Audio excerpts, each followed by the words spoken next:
Hey Trent, how you doing? What's up? Ready to Yeah, go? I'm gonna try the audio. I'm back in my office again today. I'm gonna try the audio on my phone, see if that doesn't get as muffled as it did last time. Okay, yeah, it sounds really good right now. So, Great. yep. 11 people in the waiting room. That's why I shot out the reminder. So, like, I like doing that now, like 20 minutes before the meeting or whatever. It helps me, then I don't have to find the calendar reminder of the old I email know, and get the link. And I know. That's why I like doing it. So, I'll let everybody in real quick. You got it. Is your video? You good with video? yeah, I threw my video on my computer here, so I'm just that sitting in the waiting room still. Oh, I don't have one. Oh, there it is. Let me try. I found it. I found it. Great.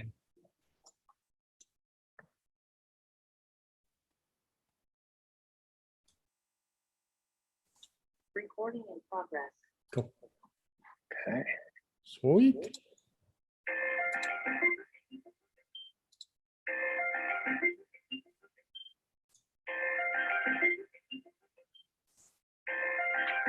All right, let me let everybody in really quick.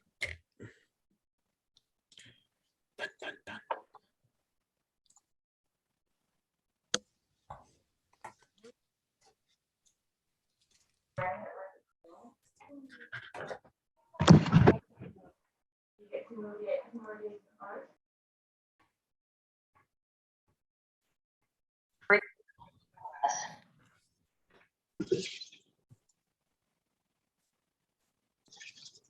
What do you say, Trent?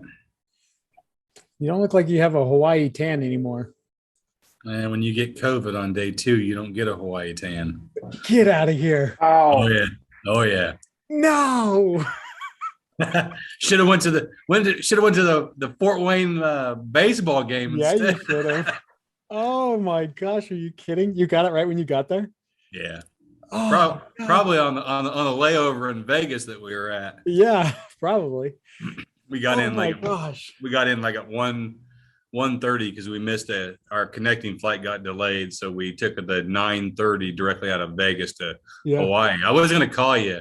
We were at the MGM Grand drinking coffee at Oh my gosh. 1:30 to 6. Oh my gosh. What's the chances? That's Yeah, horrible.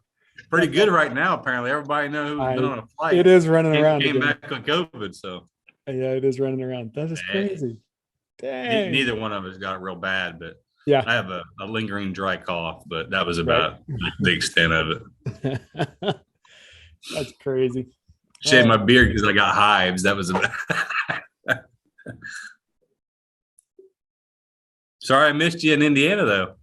I know I had a good time. That was fun. We had a good time. Good.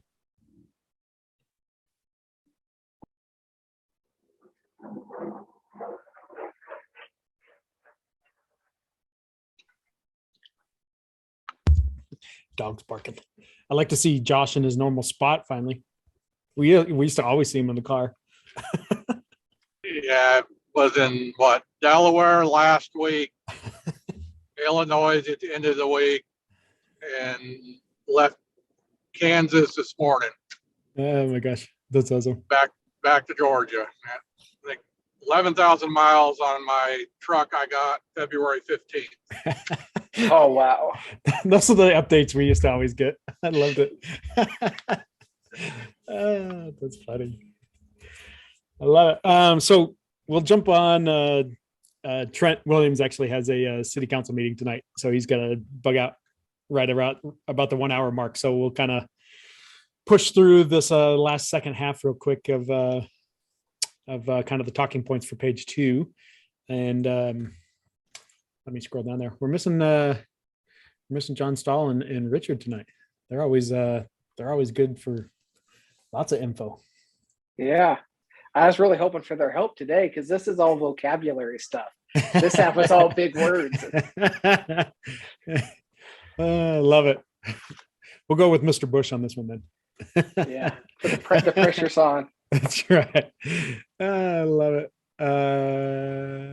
Oh, Jerry's on here though. Oh, we can get Jerry. Jerry will chime in. Jerry doesn't have his video on. He's hiding today. Ah, there he is. There he is. I love it. I haven't moved since Monday night. I was gonna say. That's awesome. All right. I'll do my quick little disclaimer, and then we'll get running real quick so we can make sure we get Trent off in time. As I always do, for our little disclaimer, so it makes a big start point for our video. We're not attorneys, although some of us may be here although, good Lord, let me start over. We are not attorneys, although there may be some on here, and everything discussed is just personal opinions and may not stand up in court. Our hope is that we can have these open discussions to a broader audience and have these ideas recorded for the next generation. There are some great high profile boundary surveyors and some even college students on here from across the country.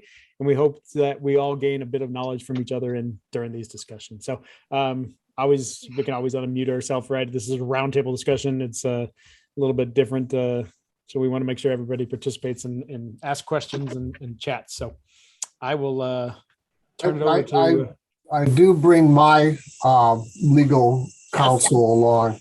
So I've done presentations to attorneys groups before, and I bring this up and I tell them this is my legal counsel. So if you walk in and see an magic 8-ball on an attorney's desk, it's probably because they're at one of my seminars. I love that, Jerry. That's the first time you use that one. I love it. That's a good time to bring it up, though.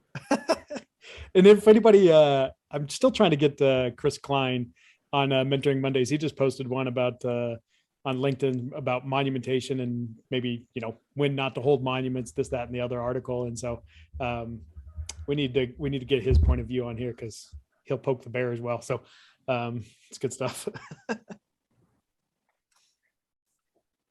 Okay, well, let's jump into it, I guess. Let's go. Last time we had some great discussion a couple of weeks ago. We got through about half the principles. So we spent a lot of time on that principle 12. A surveyor must be careful to make the distinction between a forensic survey and a utility survey.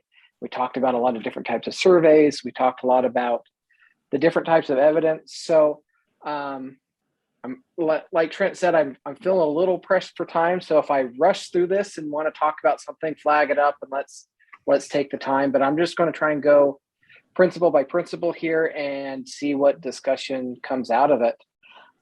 So I'm kind of starting, I had us leaving off about page 25, which is just kind of the tail end of principle 5. Every survey of a conveyance. Oh, you moved the page on me here. Oh, sorry. I was reading off the screen because I had it on the other page. You're back. There. You're back. We're going on. There we go. So 5 says every surveyor of a conveyance must start from evidence that proves the position of at least 2 consecutive monuments somehow related to the written record. So if we go from there back over to 25 now, where I kind of had us left off. 2.6 talked about the different kinds of evidence. It talks about written evidence is evidence in the form of documents. Real evidence consists of material objects addressed directly to the senses, including physical monuments. Oral evidence or testimony is evidence given by witnesses. Judicial notice is evidence in the form of knowledge. The courts may take judicial notice of certain facts, such as A, the true significance and meaning of all English words and phrases. B, whatever is established by law. C, the laws of nature. And D, other well-known and commonly accepted facts. And that one kind of stood out to me. I want to take just a second and think about that one is when we write descriptions and different areas of the country write descriptions differently.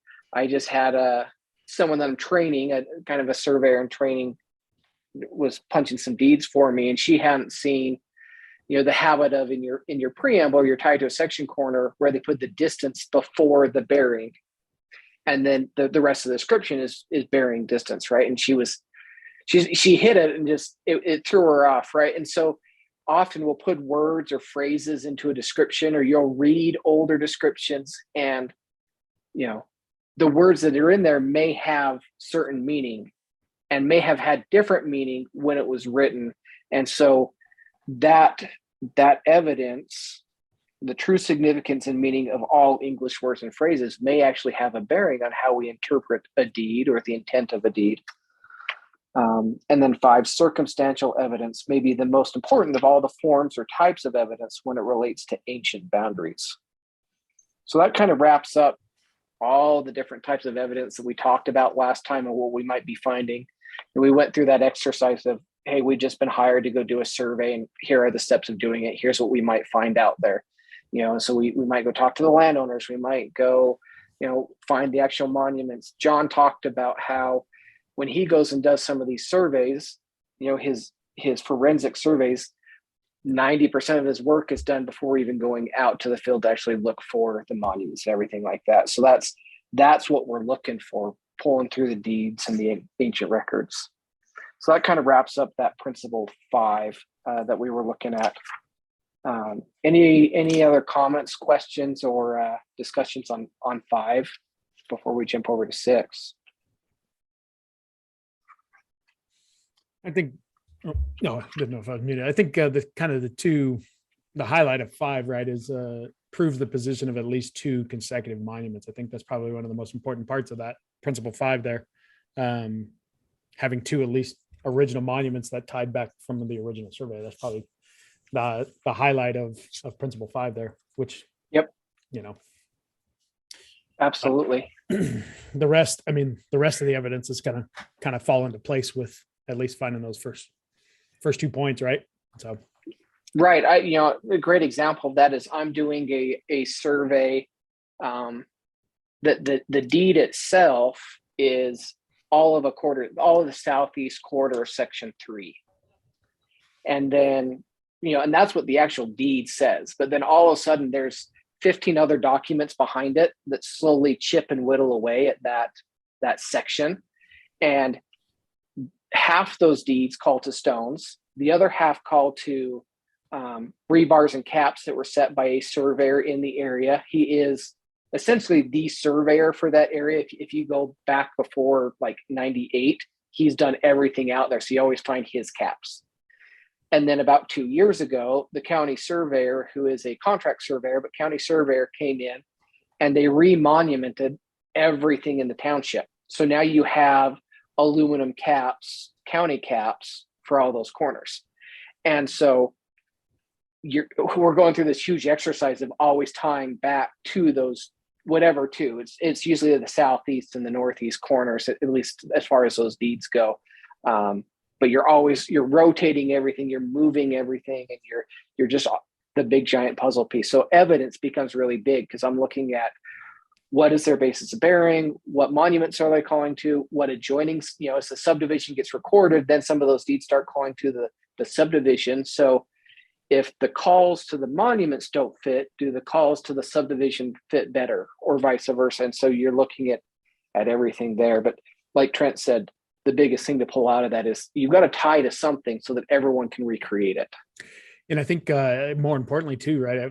Think about how important this at least 2 consecutive monuments are in colonial states. Even we're so focused on just sectional breakdowns because that's always our go-to for the West or the bulk of the thing, right? But how important is 2 consecutive monuments on for colonial? I mean, that's pretty important.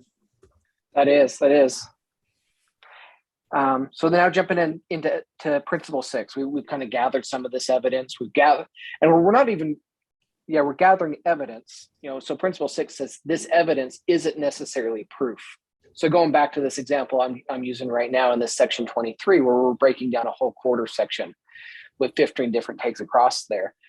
Everything I've gathered bars and caps that don't fit, section corners that don't fit. I have a personal question about the validity of the county surveyor's retracement of it, because I think I've got about an 11-minute rotation in his survey that I just can't seem to clean up. Wow. But the monuments seem to fit. So all this evidence, my folder's about 2 inches thick at this point of everything I'm doing. So evidence is not proof, right? I'm not just going to say, okay, we've rotated to these corners and the county surveyor should be some sort of subject matter expert, so I'm going to hold his stuff and move it all in there. Evidence is not proof. Evidence leads to proof. I take all this stuff and I start evaluating it, and I start seeing how it all fits together. So principle 6, evidence is not proof. Evidence leads to proof. A consideration of sufficient evidence and conclusions to be drawn from the evidence in accordance with the law of evidence may produce proof. Tongue twister. Yeah, yes. Did that make sense to anyone else, Yeah. right? You're gonna have to read that about 10 times just to figure out that line. Lawyer Yeah. speak. Yeah, there you go, Rodney. Exactly. That's awesome.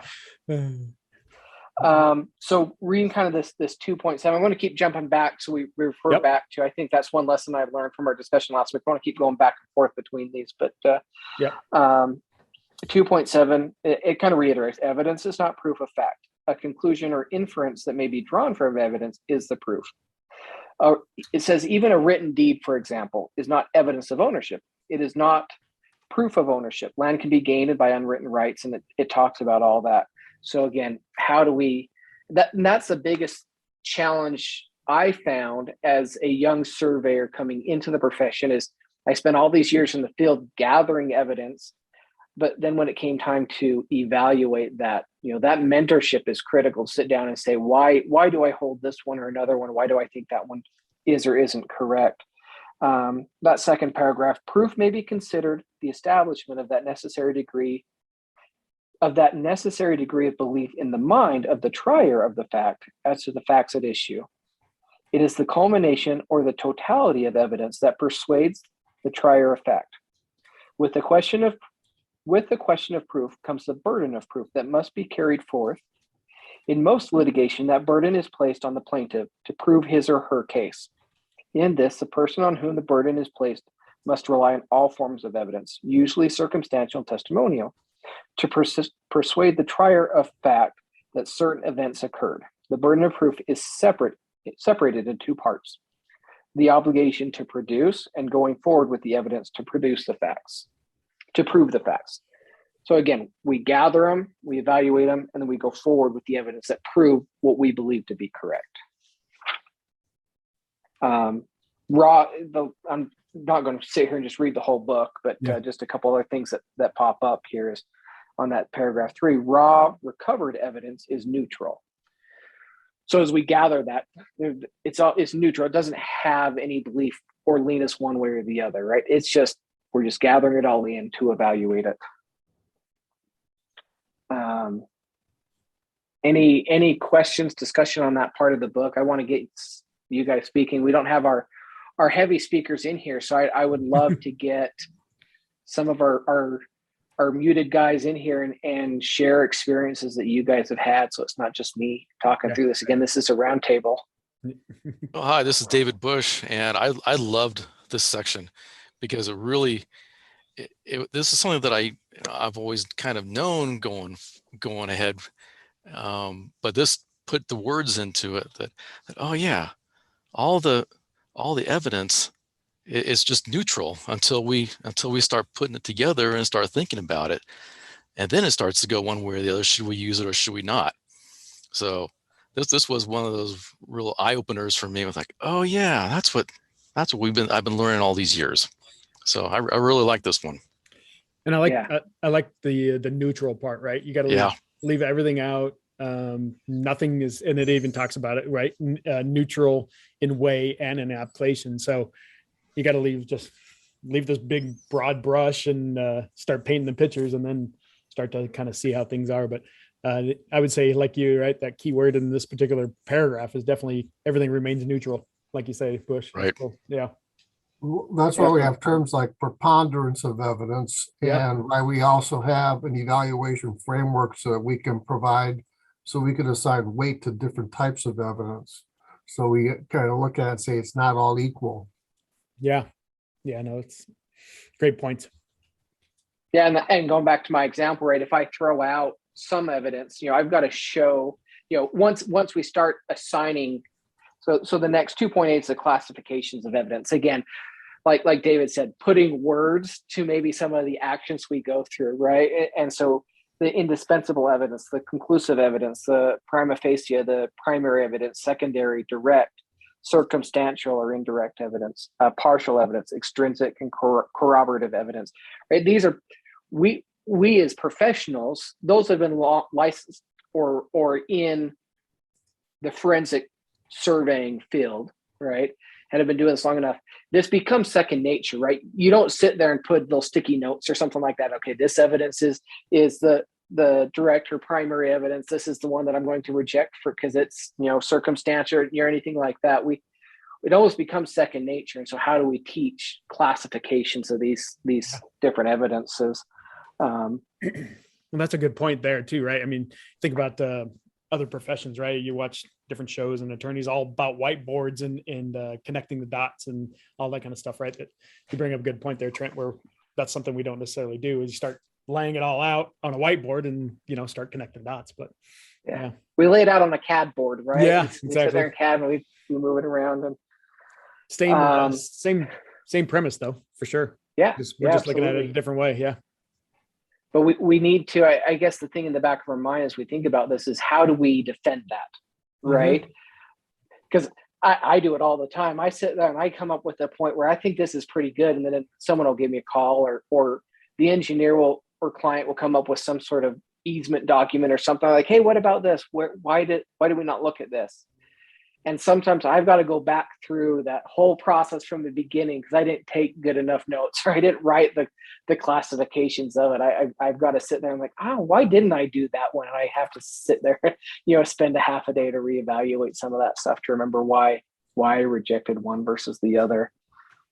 Well, we keep proving stuff, and then as we go forward, proving one boundary, we'll find another piece of evidence there that'll, just like our principal says, then it'll throw out what we did, and we got to go back and look at it all over again. Yep. Yeah. This is why when you're doing a boundary like this, establishing boundaries, you're going to end up. It's one of the things to think about is that you're going to end up defending that for the rest of your life, and it may change. Hey, Bob. Yeah. Good. Hey, how far do survey records do go back? Approximately, depends upon which type of map, but the final maps go back to about 1990. Okay. Oh, that must be. John. John must be on a phone call. Yeah, I mean that conversation fits, right? So it did kind of fit. That's right. I was waiting back? I was waiting for a second because I was thinking, because that was kind of what we brought up last week about Richard brought up how standard of care is getting better and better and more for surveyors because more records are becoming more available. So that phone conversation was going, I was leading down that standard of care process. So that was pretty funny. Yeah. I love it. All right. Okay. So what's back here to principles? So we're going to go Principle 7.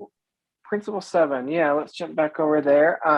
So the affirmative party or plaintiff in a civil case has the duty of presenting sufficient evidence to convince either the judge or the jury of the allegations. He or she has the burden of proof.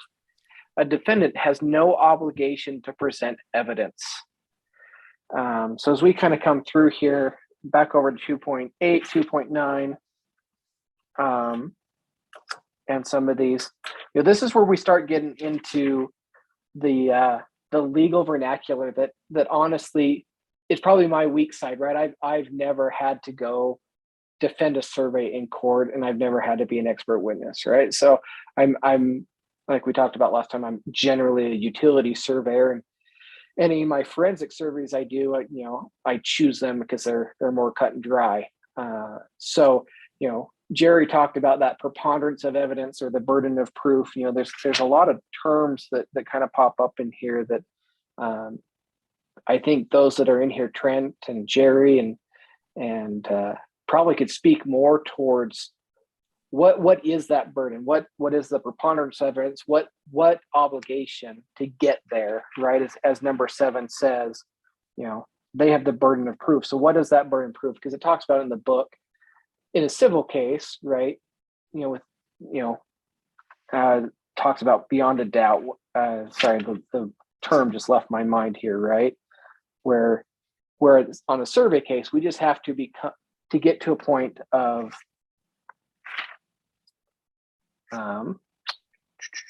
what is the word I'm looking for, right? We don't have to have the Maybe Beyond preponderance. reasonable the doubt. preponderance. Looking for beyond reasonable doubt. Yeah, beyond a reasonable doubt. And then on the survey side, they used we just have to go far enough to show, that there is something in question, right? I'm not seeing my highlight on that portion there, but those that are more familiar, maybe gone through a court case, I'd really appreciate if you guys could share maybe what that looks like. And I know that's going to be different case to case, but what would be the difference between that beyond a reasonable doubt versus whatever word I'm trying to look for that's left my mind here, just enough to make it, that there is an issue, right? Or a question. Sufficient evidence. How about Sufficient evidence. Yeah.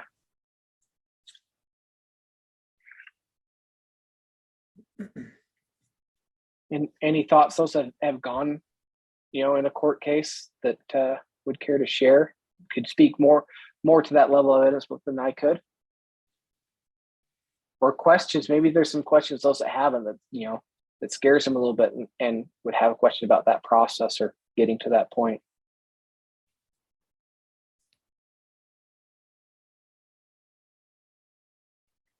Nobody. Okay. Nobody even wants to touch this. That's where we need a John Stahl.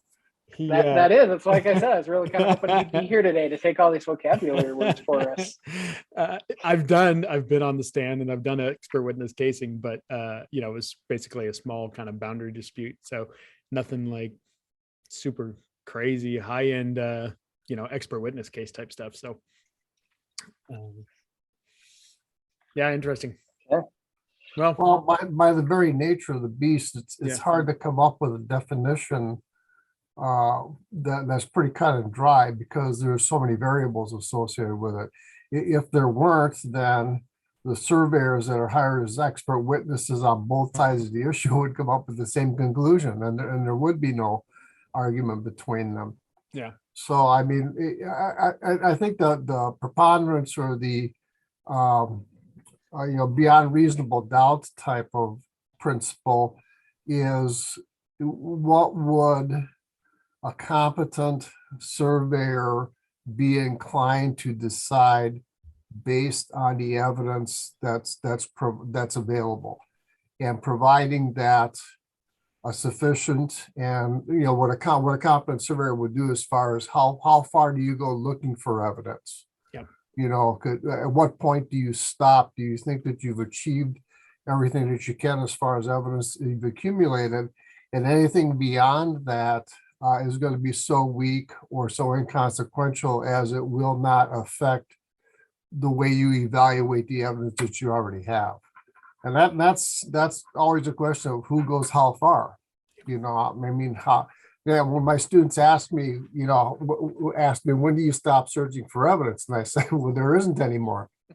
It's the safest bet type of thing. Yep. Because you don't want to ever be caught in a situation where the attorney on the other side says, well, did you consider, and they come up with a scenario that you say no.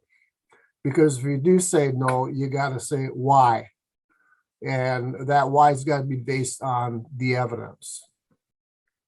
So Jerry, you're telling me that I don't stop searching for evidence even though the client stops paying the bill? I mean, that's where I stop searching. Well, when he's not willing to pay for it anymore. See, that question came up, or one of those topics came up a couple meetings ago at Mentoring Mondays, when it says like, if I'm going to use a PLS corner and it's going to require that I dig up the pavement and it's going to be a tremendous amount of cost, do I pass that on to the client, or do I eat it, or do I not do it because, so it's at that point where does the bill paying stop and the ethics continue? The $1 million question. That's a whole other issue. And again, that goes back to what would a competent surveyor be expected to do? Yep. Which is where we left off last week on that standard of care. And like you say, with records becoming more available every day, that standard of care is getting better and better. So yep. And I'm going to lean back on this example. I think this one, at least for this chapter, really fits for me, this section 23 that I'm dealing with. I'm bounded on the north by a subdivision with property corner set. We found a couple of those. We found centerline monuments for the streets. I'm bound on the south by 2 subdivisions, and I found 2 property corners that, I mean, they're a half a foot off. We're talking a pretty rural part of Utah. So at the end of the day, again, the level of evidence we're talking about, half a foot on a bar cap is, I'm not inner city Salt Lake City or Chicago or New York where half a foot's, that's $1 million right there. We're not talking about a big discrepancy. And then I'm bound on the east by a state highway, and so there's a fence there, but no right-of-way monuments or anything like that. So, my little care, this is an ALTA survey. And so I've gone through and I've got to certify to certain things and take the exceptions out of there. But, I feel like I'm 85, 90% there between recorded subdivisions. Even though they don't fit pretty well, we can establish it. But that west end, again, all these takes, it was the whole quarter section. And then each subdivision was a take out of there. And some of those were takes previously, but on the west end, I've got 3 different parcels.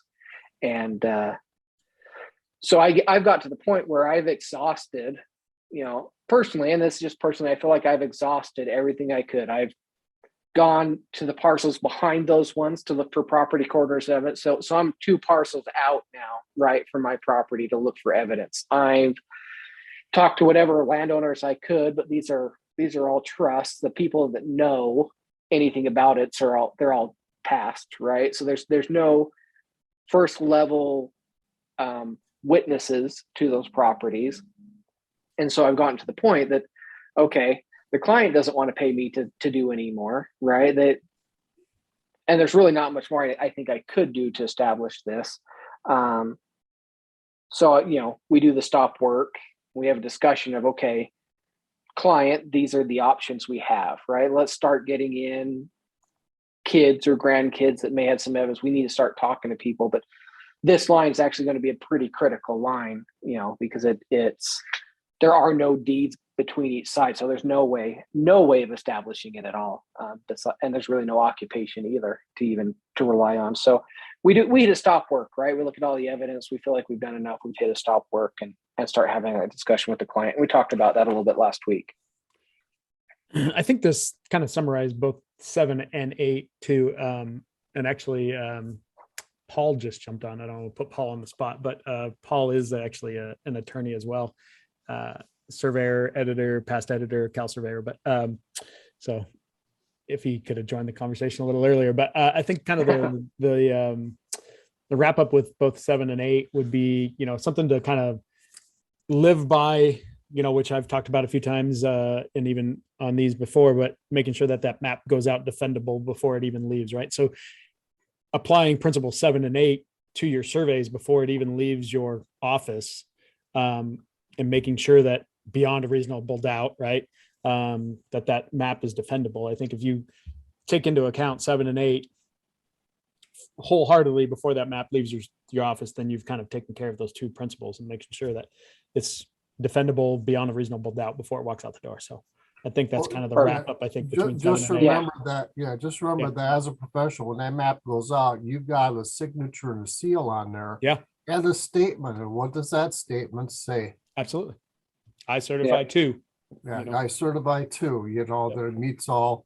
So, Mm-hmm. so you're basically, saying this is to the best of my ability. The question is it to the best of your ability? Yeah. Exactly. Perfect. And Trent, I appreciate that. I think you put into words what my rambling was trying to say. At the end of the day, that survey I'm doing, I'm not sending it out yet, right? Right. There isn't enough evidence to stand by that and send it out. And that's kind of the point that I guess I was trying to make there as we stopped it and kept going. So yeah, no, thank you. Perfect. Yeah. So let's jump over to principle 9 then. A person claiming adverse possession, acquiescence, or loss of property rights usually must present clear and convincing evidence. And this one, I think, is one where, if we had the right players in here in this discussion, we could go a lot of different ways with it. Because there are surveyors that will take a look at that evidence and say, oh yeah, this is clearly an adverse possession case, and here's the evidence for it. And there are surveyors that say, no, here's the evidence. Like, this is where I would put the deed on the ground and things don't match up. So go talk to a lawyer and kind of go do your own thing, right? And come back to me when you know you want to do with it, right? And there's pros and cons to both, and there's risks certainly with one versus the other.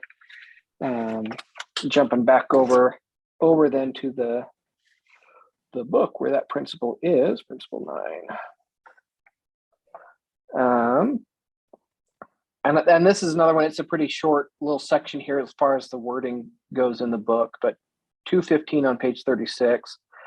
Principle 9, modern courts require proof of property rights by unwritten means to be clear and convincing, clear and positive, clear and satisfactory, or in some other way clear. One court attempted to give a definition, but in doing so only added confusion. It stated that clear and convincing was somewhere between the preponderance and beyond a reasonable doubt. To the boundary surveyor, this places an added burden or requirement for a solid survey, and the search for and recovery of more evidence of a positive nature than what ordinarily would be required to prove a simple survey. To the surveyor who testifies as to disputes in this area, a critical burden is added in that the surveyor whose testimony is being heard must have an ability to communicate the facts to the court and to the jury. Beyond a reasonable doubt is a proof usually required to prove guilt in criminal cases, yet this degree of evidence is also the degree of proof that is required by the Bureau of Land Management in differentiating between a lost and obliterated corner. Reasonable doubt is a term well understood by the courts, but very difficult to define by the surveyor. The difficulty is that each surveyor will apply a different standard to the terminology. What is reasonable to one surveyor may not be reasonable to another. And that's when we're looking at unwritten right cases, I definitely fall on that side of here's the evidence, here are your options, and let someone that's more familiar with the law. This book starts out talking about the things that the surveyors aren't, right? All the things that we shouldn't get ourselves into. And you guys can argue with me on this one if you want to, but I definitely lean to the camp that making a determination that any one of these cases actually fit is not the role of a surveyor unless you are assisting as an expert witness to take that evidence and show why one versus the other, working with someone that's more familiar with the actual legal portions of those. And the triggers for each of these differ state to state as well. We good with that? No one wants to argue with that one? Yeah, right. Okay. I was looking to see, so he highlighted the case. We can check out that case too. So yeah. Let's go back to. I just wanted to mention, I think, I think that's great that the evidence for unwritten rights needs to be so high, because I always am really wary about that, just because I'm so used to looking for deeds, looking at easements, carefully reviewing stuff that is straight from the recorder, that is straight on a map, that that kind of makes me a little more happy that we have to get that much higher for, it's not yours, client, or like you said, Trent, let's talk to an attorney here. Yeah, absolutely. Okay, thank you. Jumping on then over to we're on 10 now. A survey may be proved by any evidence of facts that are relevant and material, but this evidence may not be admissible. Again, this is getting into that. I really wish we had some of those heavy hitters that have done the court stuff. When I hear admissible or relevant, I think to law and order, objective, not relevant, and so where do those rules come in? But I think to help us understand that, and we again talked about this last week, talking about the federal rules of evidence, right? And I didn't get a chance to get into that as deep as I wanted to before this week, but that I think that's a great resource to help us kind of understand where those levels are and some of the discussions we're having today. Make sure I send that back out again, and I'll throw it in a Dropbox folder for this stuff. I think I think I put it in a Dropbox, but I'll check. Okay. Without reading through that, too much. 10. Relevancy, they have a definition here. Relevancy is a relationship between the evidence being used and the fact, theory, or proposition that the surveyor wishes to prove. So does it apply to what you're trying to prove? Does that help to prove your point? I think that's good. Any other questions on that one? Yeah, I think we'll definitely dig into the other documents on that one. Yeah, absolutely. Federal Principle road. 12. Yep. Principle 11 of surveyors concerned. Principle 12, we talked about quite a bit last time. We did, yeah. If everyone's okay with that, we'll skip over that one and jump to 13. Surveyors are presumed to know the laws of evidence pertaining to the location of land boundaries described by writings, and they are charged with the responsibility of knowing how to apply the laws of evidence when they locate the deed boundaries. I think that really very cleanly wraps up all the circles we've talked around, as far as how we get from A to B. We had the discussion. We were hired to do a survey. We gather the evidence. We evaluate it.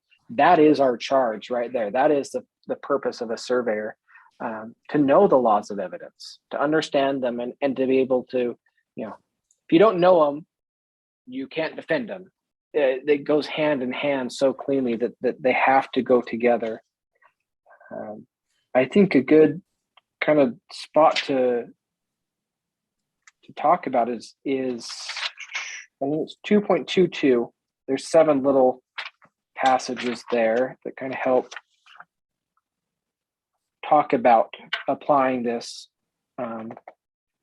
The jury judges the effect or value of evidence. How do we apply that, our knowledge of it to the evidence? So 1, the power of judging of the effect of evidence is not arbitrary, but one exercised with legal discretion and in subordination to the rules of evidence. They are not bound to decide in conformity with the declarations of any number of witnesses, which do not produce conviction in their minds against a lesser number or against a prescription or other evidence satisfying their minds. A witness faults in one part of his or her testimony is to be distrusted in other parts of the testimony. Testimony of an accomplice ought to be viewed with distrust, and the evidence of the oral admission of a party with caution.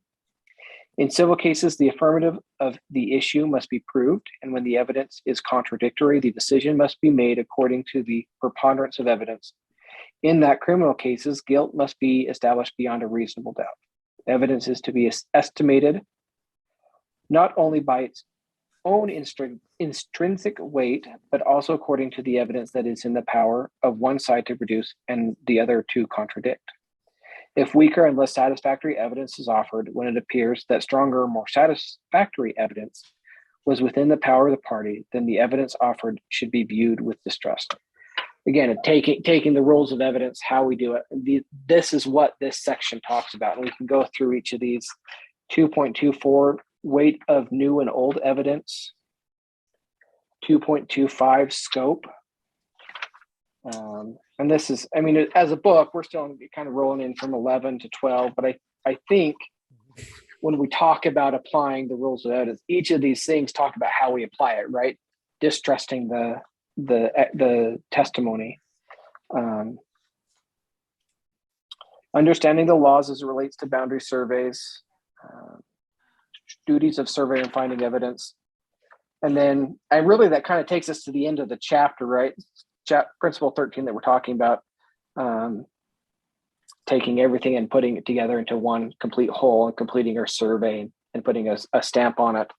I would love some discussion. I don't want to just sit here and read about how we evaluate this evidence and apply it, but I would love any discussion about, or any questions that might still pop up about applying that evidence and actually finishing the survey. And then I just kind of have one final thought about, my experience in trying to wrap up and finish it.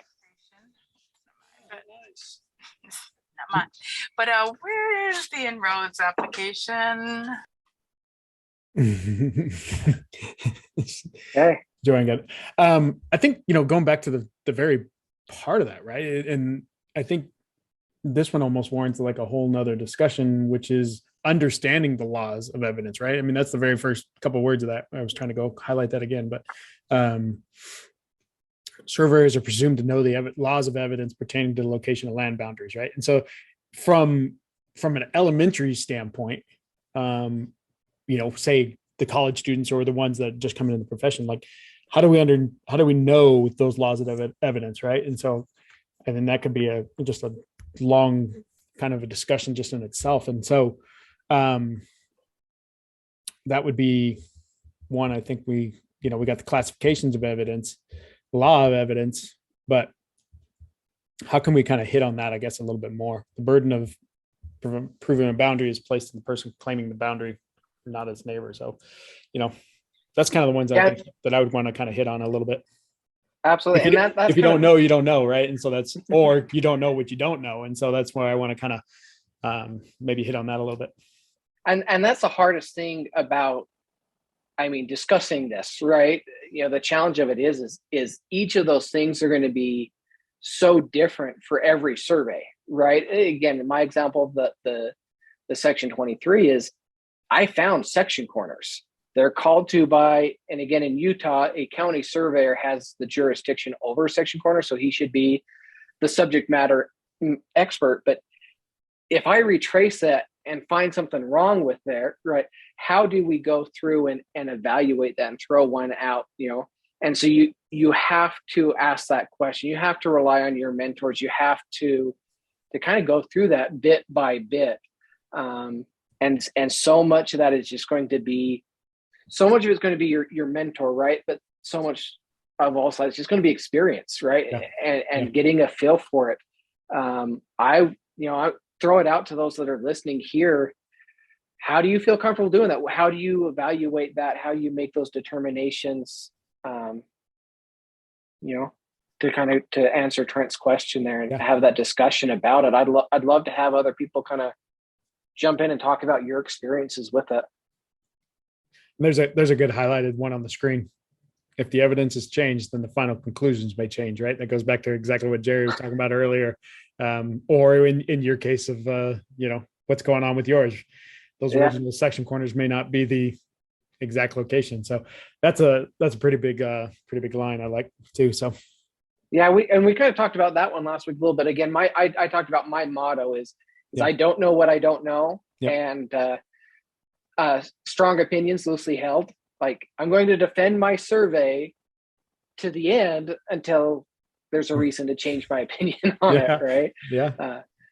And Jerry just held up his 8-ball. He's like, let's just throw it out there. let it lie where it lies, right? That's why the safest answer is it depends, right? That's the famous words in every survey. Yep. Anyone else want to jump in on kind of that discussion? Any questions about evaluating that evidence and making a determination? Any examples you've seen that just kind of threw some red flags and we could discuss? We got Paul. Paul unmuted himself. Let's do it, Paul. Enlighten us here. Can you hear me okay? Yeah.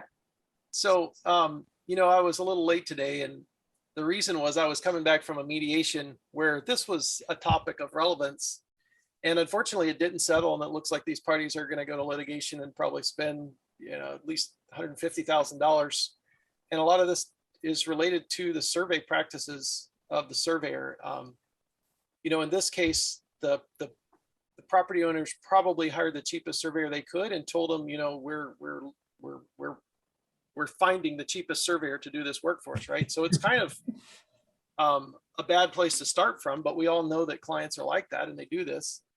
And, I think if the surveyor would have met his obligations, as I understand them, to just disclose to his clients that, look, there could be a lot of other relevant evidence or reliable evidence that I'm not going to investigate because you're not paying me to do it. Put that in writing and disclose that you're not finding evidence.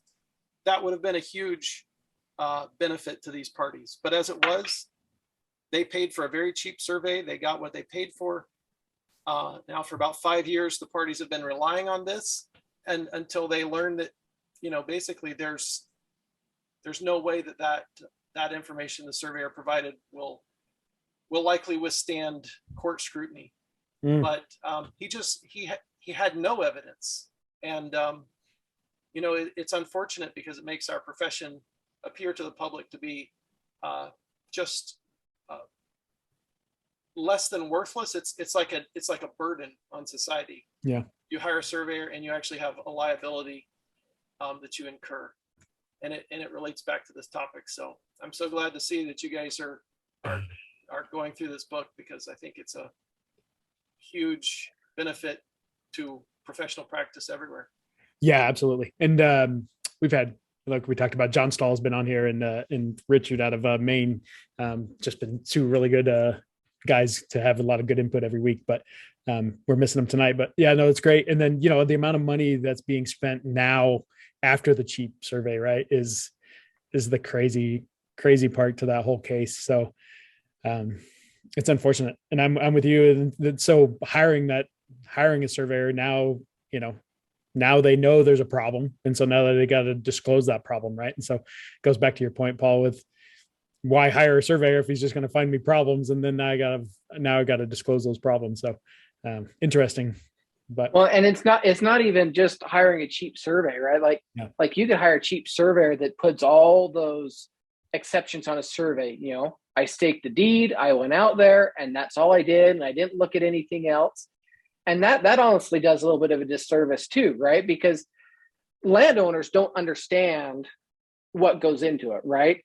You do a full, a good example of that is I was on the phone with a homeowner yesterday that is a lot in a subdivision, and he just bought the home, and it's a 1.5 acre lot. So it's a bigger lot, but he wants to put a fence around there. For me, that's as cut as dry utility survey as it goes. Like, I know the area, I know the monuments are in, I know the section corners are in, I found the surveys adjacent to that. Like, I could so easily go out there and for $200 turn on the GPS and go set a couple points for his fence to go in there. And that's what he's wanting, right? But personal philosophy, and there's surveyors in the area here that will go do that $200, $500 survey. I said, look, this is what it costs. And he about choked on his lunch when I told him that. But I said, here's why. I told him, he asked why it was so much more expensive than some of the others he had talked to. I said, here's why. At the end of the day, you're putting a fence up in there and you're relying on me to put the fence points or the property points, the fence points, whatever it I put on the ground, in the right spot. And so the risk and liability I take upon myself, as easy of a survey as it might be, the risk and liability is high for me, because if I do screw something up and I don't even realize it, you're going to come after me for a lot more than the $1,800 I'm doing the survey for. And then on top of that, in Utah, I'm obligated to, if I set property corners, to file that with the county surveyor. Again, there might be a surveyor out here that says point corners or construction corners, right? And they're not actually doing property corners, but for that landowner, it's all the same. Yeah. A fence line or property line, it's going to be the same because he's going to rely on it just the same. And so we had that discussion. So it's not only, like Paul was saying, just doing the work, but it's also putting it into the survey, okay, if I'm doing a survey, these are the evidence I evaluated, these are the evidence I haven't, being open and honest with your client about the level of work that they're asking you to do versus the level of work that really should be required to do what they're asking, having a proper contract in place, all those things kind of tie in together, that the discussions we had this week and last week. Yeah. To search for all that evidence, or to display to everyone else, to the courts or to other surveyors, what evidence we found, didn't find, held, evaluated, didn't hold, and why, right? Survey narrative, surveyor's report, whatever it might be. And then again, that differs state to state. Yeah, good point. In the chat, which I would say, so the question is, what's the most important chapter for anybody taking the exam? Somebody new taking the exam. And I think overall, I think it's the whole book, because a lot of the, maybe not so much on the FS, but definitely on the PS side of that, is the theories behind a lot of this. So I think there's going to be questions geared towards overall theory, boundary theory. So to answer that question, in the chat. I think it's the whole book because it's kind of bases the whole theory around all of this that you need to learn for passing the exam. Yeah, absolutely. So I'm up against my time where I've got to start running. Almost to 6 o'clock here. I'm just going to throw one thing out here, and this is the one that I struggle with, and I've worked with surveyors that really struggle with this, and this is where we can also get ourselves in trouble on the back end. I've got the call, from colleagues, from clients of colleagues that say, look, I've been waiting 3 weeks, 3 months for this survey. You guys can't get it done. I can't get a response from it. I don't know what's going on. I don't know what I paid for. There comes a point, and this is the hardest thing. I think this is the hardest thing for any surveyor to do. At some point, you just have to pull the trigger. At some point on your survey, you've got to just decide, and that is a personal level of feeling secure in defending it. But at some point, you just have to say, this is good enough. When you look at the private business side of it, you can't sit there and waffle for months and years. At some point, you've got to say, I either have what I need or I don't have, and make a decision on something. Yeah, that's again goes back to that, but goes back to that other one we said earlier. That's the $1 million question, right? Yep. Because that's because you still have your state statutes that you got to live up to, right? And if you're not comfortable with your boundary location within inside that state statutes, then at that point you have no business sending that map out either. So but you've got to pull the trigger on that, right? To my point, like you've got to go back to the client and say, I don't know. Yeah. And here's why I don't know. But you've got to get at a point from a business standpoint is what I'm saying, right? That you got to make a decision. But ultimately, do you think you can use that as a defensible argument in court of law? I didn't do it because I didn't think my client would pay for it.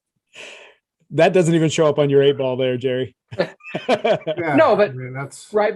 But maybe you're not filing that, right? Maybe you're having a discussion with your client. Hopefully your contract's set properly to have a stop work, right? To say there is something here that we can't determine, and we've got to do more, or we've got to end it. right. But where do you prevent liability on your point moving forward that the client or someone else acting with respect to that information will do? Yeah. Because once that's out there, once it's filed, once it's in the client's hands, it's out of your control. And if somebody acts with respect to it, and then it comes back in the court of law that is this something we expect a competent surveyor to have done in this particular situation, then you're back in that same loop. You're back in that. Yeah. And those that work for bigger companies will, I bounce that off of other surveyors within my company. Those that are lone surveyors, that's where I was going to that's a harder thing. But I mean, I would appreciate, I would do that if a lone surveyor in my area came to me and said, hey, look, I just need someone to look at this because it's not right. I would be more than happy to do that. Yeah. And that's where I was going to go with that. That's that's belonging to your state societies, right? And networking and creating that personal and professional network. I've talked about it many times, but whatever 6,200 surveying firms in the United States have less than 10 employees, right? And most of them are probably going to have one LS, and it's his one opinion. And so having that professional network to bounce these ideas off of, like I always keep saying, we have an industry to serve. And so you want to bounce that idea off. You've come to a roadblock, and before you tell your client, I'm done, I got to throw my hands up, you need to at least have another friend that you can bounce those ideas and have those conversations with. So for sure. Yep. Yeah. Ben Johnson threw something in the chat there. Be willing to turn down work. We do not have to take on every project. Yeah. It's a lesson I haven't learned yet. I don't know how to say no. My boss hates it because I keep bringing in stuff, but I'm overwhelmed and overworked. And he's like, why are you taking more? I don't know. I just can't not. Then Nick said, generally right away, I know if I have the boundary in the bag. If not, I do not offer an opinion and stop work. Just like JS, I'm assuming John Stahl, I let them know how much it will cost to get the evidence we need to finish my survey. And that's all about contract law. That's all, there's a lot that goes into that certainly we, could cover. Yeah. Well, I know you have to jump off, but we can continue the conversation if anybody wants to kind of chime in. Trent's I'll watch it. Trent's got to run to a city council, but thanks everyone. I appreciate seeing you in 2 weeks. Yeah, we'll be back. We'll go on to chapter 3. I think obviously this one we can definitely talk about for a long time, but maybe we'll see if we can wrap up anything if anybody wants to keep chatting about it. Trent, this is Go for Carrie it, Carrie. Reinerson. Yeah. I have something. Yeah. When you were talking about, I know networking's good, and like I know a lot of people, but don't a lot of people like going to this county surveyor's office to start networking and bouncing off ideas off the county surveyors?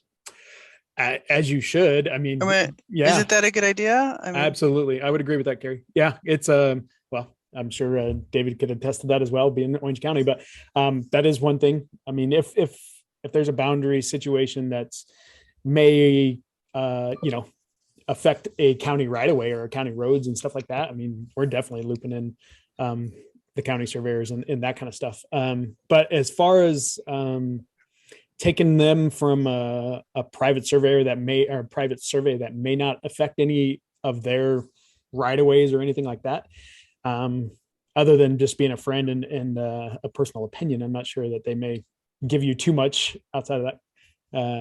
Go for it, Dave. I was going to say that, well, at Westfed, that was something that I learned was that, you can go to the Joint Professional Practices Committee. Yeah. I had absolutely no idea that I thought that was just where the bad guys went to. Right. But you can go there, yeah. and that's where that's really where your real networking can go on and have that discussed with other surveyors. You can go to the county surveyor's office. I do work for the Orange County Surveyor's Office. But because of COVID and whatnot, you can't just go in with your maps and spread them out on a table anymore and be able to look at things. You can talk about on the phone. You can do Teams, and that goes so far. But if I was back in private practice again, I'd be going to the JPPC and talking with those guys to get opinions from other surveyors. Which is Gary, which he's talking about is California Surveyors Association's practice committee. So not the local ones then. Well, yeah. I mean, you work for Sonoma County or something, right, Carrie? Yeah, I work for the Sonoma County Surveyor's Office, and Yeah. that's why because I'm listening to all this, and apparently I must have a different relationship with my surveying community because they come in to us all the time with issues, and we hash it out. We try to give them answers, and so that's why I was just asking like how you guys are viewing it. That's all. Like, are you viewing if it's a lot depends on your state society organization. Also, we have a pretty active local chapters in Wisconsin, and a lot of times those turn into brainstorming sessions and that type of thing. We also had we have an ethics and standards of practice committee, it's like most do, but we also have an educational component of that committee that is willing to review or discuss issues with any surveyor, whether they belong to a society or not in the state.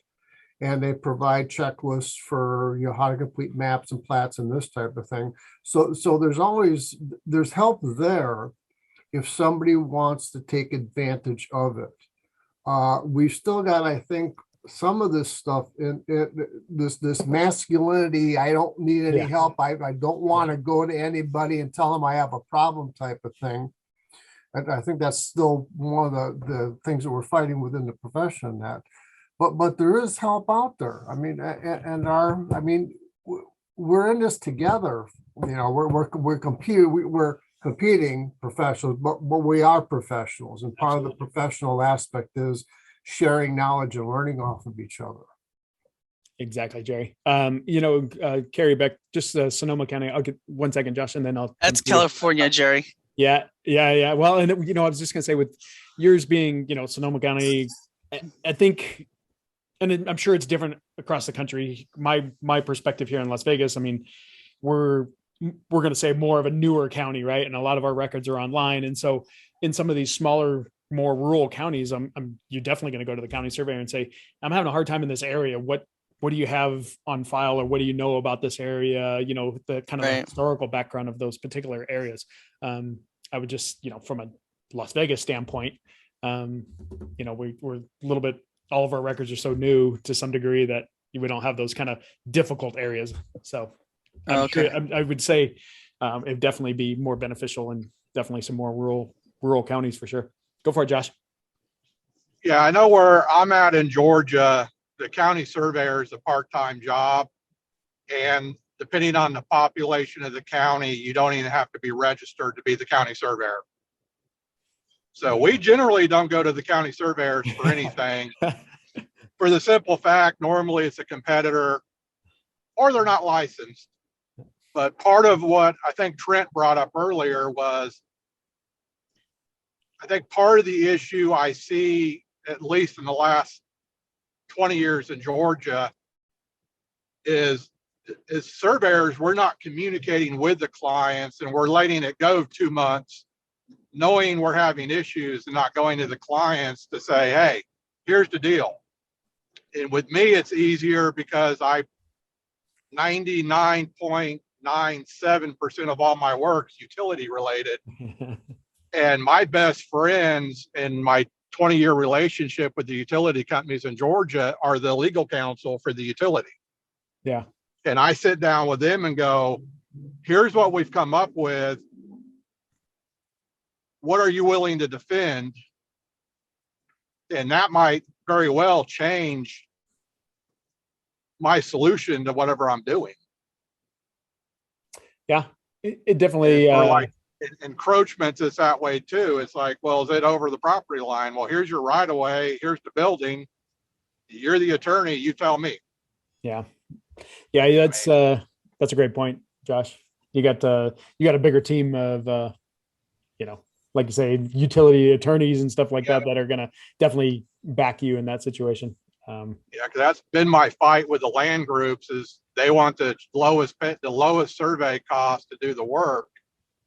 And we've had a big issue in Illinois that they're not breaking down the sections or anything else and doing easements.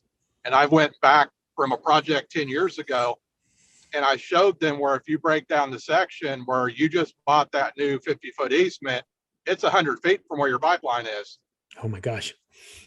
I mean, I go, that's the issue is you get so focused on the task at hand, you don't think that you own that asset for the next 50, 60 years.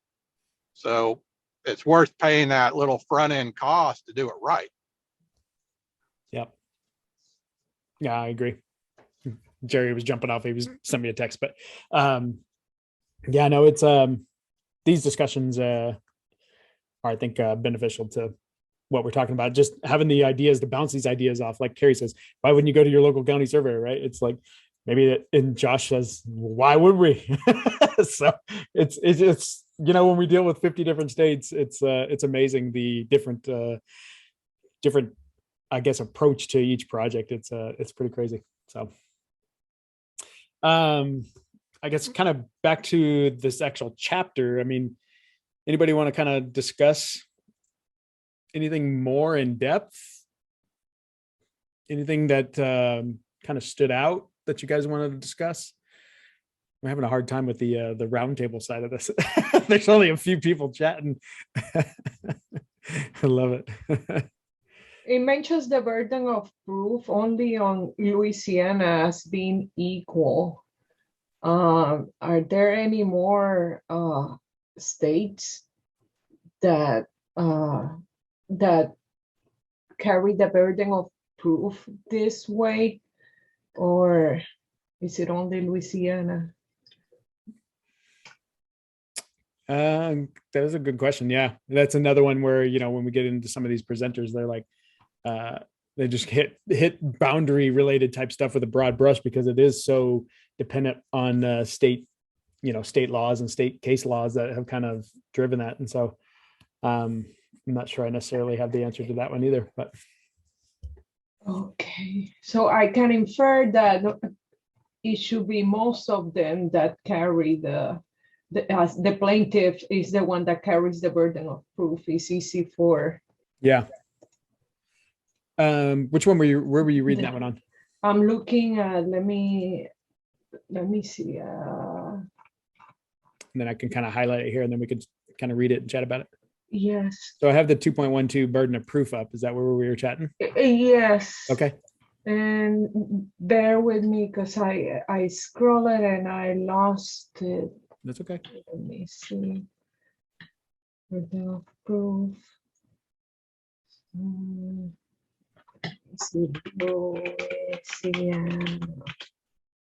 Okay. It says, since nobody was able to say with certainty the location of the lines in question, the court left them as they were. Ordinarily, the burden of proof is on the plaintiff, but a defendant has the burden of proof in matters of defense, where the statute divides the burden of proof equally, as in Louisiana, and then it has a tab that says number 20. I need to search that. Each side has an equal responsibility. Okay. Right here. Found that paragraph you were talking about. Yes. Got it.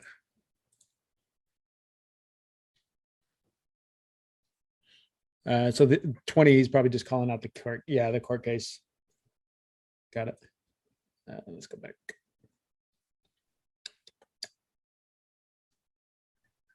Uh, 2.1.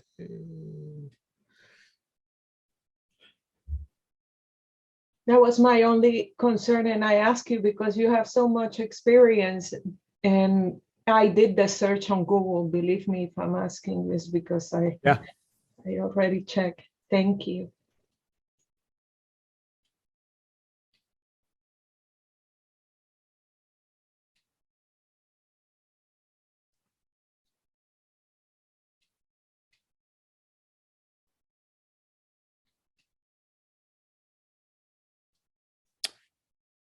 Yeah, well, I guess I would kind of take a research to kind of go through that, but I still think where the statute divides the burden of proof, I mean, you still, it goes back to the surveyor the surveyor's job is to protect the public and not maybe just the one landowner, right?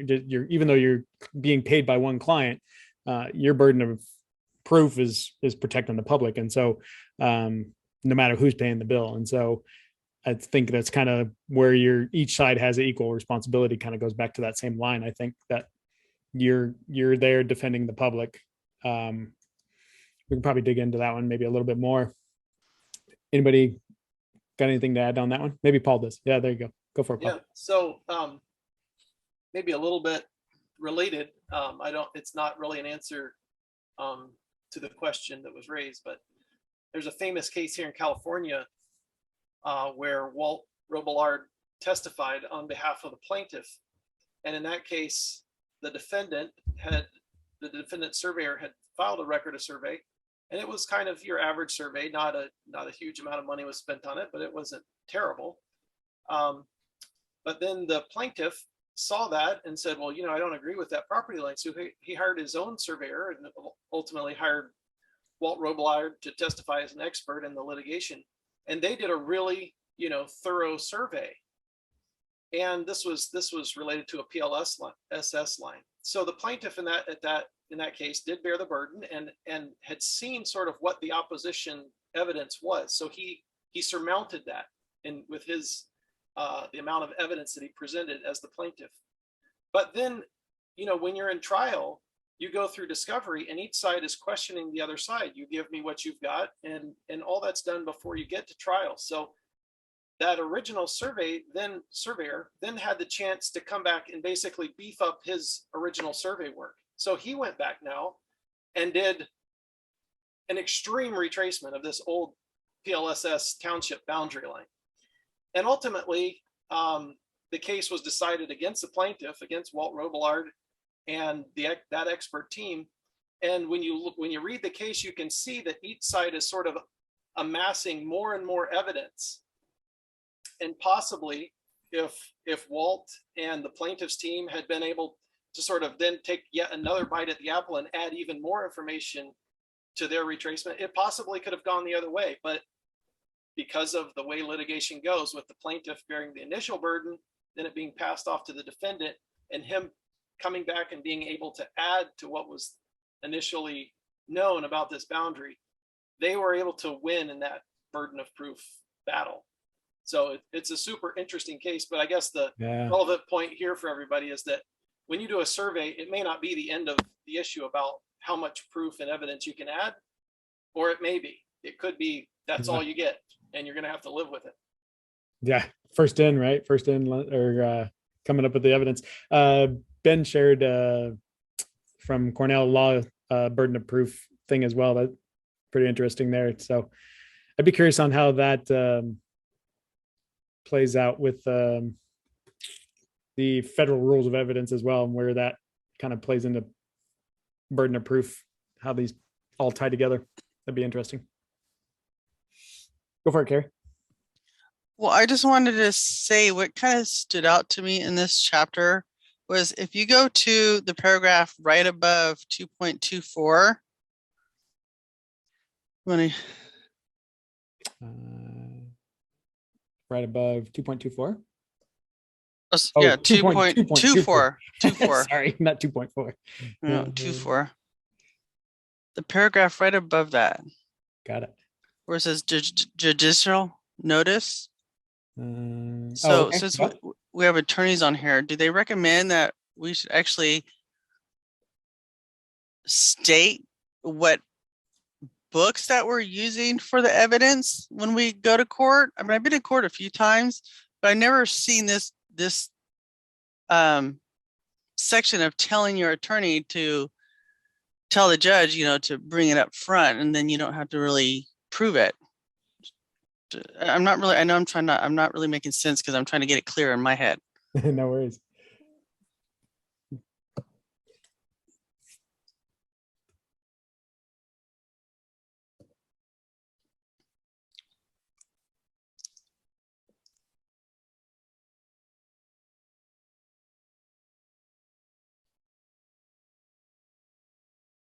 No, go to down, highlight the very bottom one. Yeah, that sentence right there. Got it.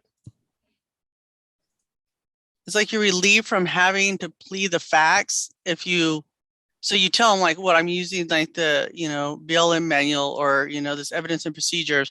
Those are my where the knowledge comes from as a standard in our surveying practice. So all we have to do is state that, and then we really don't have to. Well, I wonder. Yeah, and I wonder if this goes more back to maybe case law where something is now a new requirement based on a state law or something like that. I guess might be where I would take that, or or like you say, based on this evidence and procedures, he's highlighted certain case laws that they're bringing up, and so interesting. Yeah, I can't say that. Maybe right. Maybe Paul would have you ever cited the books on the stand, Paul, or during that kind of stuff? I think this is probably getting at the situation where, litigation is all about kind of gamesmanship. And so you might have a case where you're being called to testify, but then you're going to get cross-examined, and the other side is very nitpicky, and they're basically just trying to slow everything down and waste your time. So I think if you're in that kind of situation, then these types of issues that might come up that are common knowledge within the surveying community, things like maybe like the abbreviation for N equals north, or that north is a direction, a cardinal direction. Those are types of things that your attorney probably, by the time they've dealt with their expert at that point in trial, they probably understand kind of this as well. They don't need to be told that. But, if you had an attorney that was a little slow, you might suggest that, look, we're getting bogged down in my testimony because the other side is sort of playing games. And why don't you just ask for judicial notice of these certain sorts of things? And the attorney will do that, and probably will then ask you, well, what basis do you have? Why is this common knowledge? And then you can give them the sources. But, just to kind of put this chapter in perspective, yeah. In law school, you'll spend a whole semester on just evidence. It's a whole class, and it's intense. and you're looking at federal rules of evidence, and then you're comparing that to the state rules of evidence, and those will be different from state to state, and the distinctions are important to know. My takeaway from evidence for surveyors is it reliable and is it relevant? And if it meets those two standards, it's something you ought to be concerned with and incorporating into your survey. And if you run into either situation, you're trying to put something on your survey that's not relevant, well, then it's questionable. Or if the source is not of the type of information that's typically reliable, then you shouldn't be putting that on your survey either. And for the most part, the type of evidence that surveyors deal with, it is what it is. And yes, it is of a reliable nature because it's what you're directly observing. But the things I could think of where you get into unreliable would be types of parole testimony. And in California, we have the ability to take oaths. So there's a special exception under most evidence codes that allow for like sworn statements to be admissible, even though it's hearsay. It's secondhand information. So normally that would be excluded because it tends to be less reliable than firsthand information. So if you're in a state that doesn't have that codified, that you can actually administer an oath for parole evidence, then you're kind of you don't have the same sort of initial weight given to parole testimony that you would provide secondhand, and it would normally be excluded at trial as inadmissible. So you would want to probably be a little bit more careful in how you take parole evidence. If you know that it's being taken secondhand, it's likely not admissible. Whereas in California, because we do have that ability to take oaths, it will be deemed probably acceptable, and then it would be up to the fact finder to decide how reliable it is. So if I took an oath from a person, who's very old, and I'm questioned about that person's competence, and I say, well, they were blind and I could hardly understand them, and yeah, I had to ask questions a lot of times, and sometimes they gave me contradictory answers. I mean, those things would tend to undermine the weight that's given to that testimony, even though it might still remain admissible. So that goes to kind of, is it reliable? So parole evidence is the main thing I can think of, though, that surveyors deal with that would be questionable about how reliable is it. Yep. That's a great summary, though. Thank you. Relevant and reliable. Those are the, if those are relevant and reliable, put it on the map. That's awesome. That's a great summary, Paul. I love that. Back to your point earlier, I had to do a case via Zoom, but I did have during COVID, but the opposing attorney asked me, like, slow playing, right? He asked me what the Traverse Mercator definition was. And so I kind of chuckled when you just talked about that. That was funny. Slow playing. I love it. Well, how do we end on a better note than what Paul did? But I'd like to, if anybody wants to keep conversation going, we can do that. But we're right around our hour and a half mark where we like to kind of hit on. But back to Paul's point, in law school, you've got a massive semester or multiple semesters of evidence, and we just tried to go through this book on chapter 2 of evidence in about 3 hours. So I'm not sure we did it really good justice. But I guess it just, again, kind of the summary on that, working with your mentorship, working with your professional networking, ask questions, right? I mean, that's the most important one. So all of those would be, I guess, beneficial to you as a surveyor and protecting the public as a whole. So I love it. Anybody else want to chime in? So many quiet people on here all the time. I love it. Just absorbing.